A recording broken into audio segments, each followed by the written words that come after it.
Hey everybody. Hey, join us tonight with a Have a drink. drink. We're going to talk about something pretty deep. We don't want to make it somber or anything, but it has to do with all the stuff that's been going on and on news and everything else like that. And we're seeing again that bigotry and racism is far from dead. It's a shame. It's out there. As a interracial couple, Right in our face. we get sad when we hear all these stories, and you know what we're talking about. Right in your face. So anyway, please be with us as we do this. Um, it brought to mind something that I had done over 50 years ago in college. It was a project where I created a magazine called Proposition, and we were in the midst of the Vietnam War and the whole civil rights movement Black and all of Panthers. that. It was all there. I wasn't born yet. And so I put together a magazine. It was actually a school project called Proposition.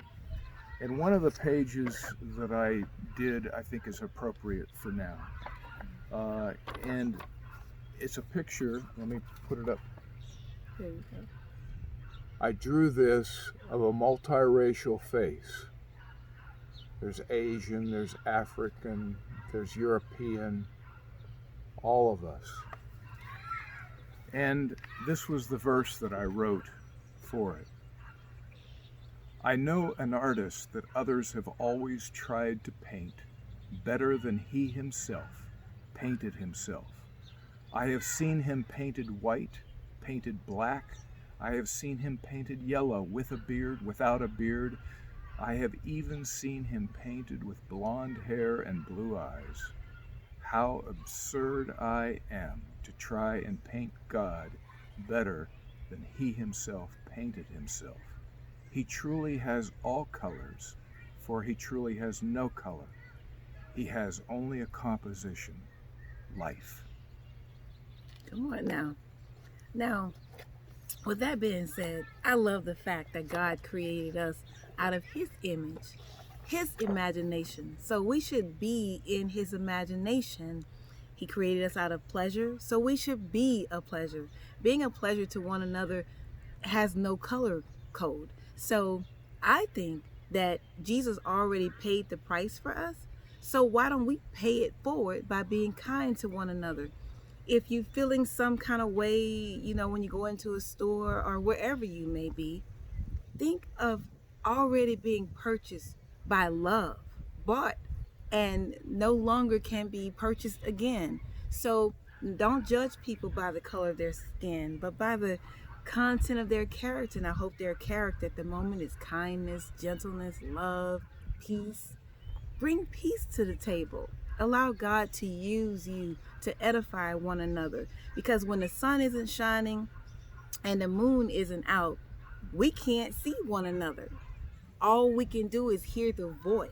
So if we can represent God by not thinking of color, but loving color in his vast imagination, then we can get along with each other. So let us pay it forward. Absolutely. Look at what God created. Can you imagine if all flowers were one color, how boring it would be? If all the animals were all the same color? Have you seen? That's crazy. Right. Have you seen Pleasantville? Pleasantville is one of my favorite movies because it was about some young kids.